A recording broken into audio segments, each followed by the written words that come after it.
Já, við erum sem sagt hópur af hljóðfæraleikurum sem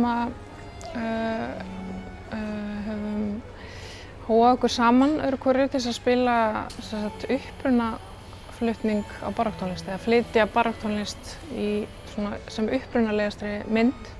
Það er stundum svolítið erfitt að koma hópum saman þar sem við búum svolítið kvist og bast Evrópu.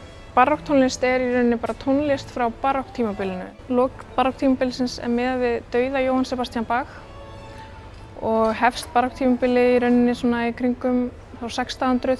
Jú, reyndar þykir mörgum barokktónlistin vera mjög jólaleg, hún er svona hátíðleg. Þetta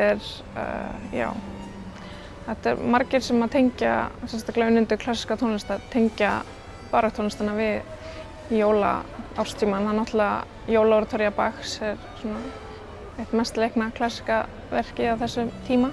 Þetta er mjög skemmtilegt fólk og ég held að sérstaklega fólk sem að kafar ofan í þennan barokknördisma sé yfirleitt mjög skemmtilegt fólk sem er gaman að vinna með og við höfum bara það sameiginlegt og það kannski hristir okkur saman að hafa bara svona brennandi áhuga á að flytja þessa tónlist og upprunaflutningi og það sem er alltaf bara okkar svona helsta markmið er að reyna að leyfa fólk að njóta barokktónlistarinnar og þessar tónlistar í svona fallegu umhverfi og við reynum að miðla tónlistinni af sem mestri svona orku og reynum að vera innblásinn þannig að fólk fari frekar svona léttara út í daginn eftir að hafa komið og hlýtt á okkur.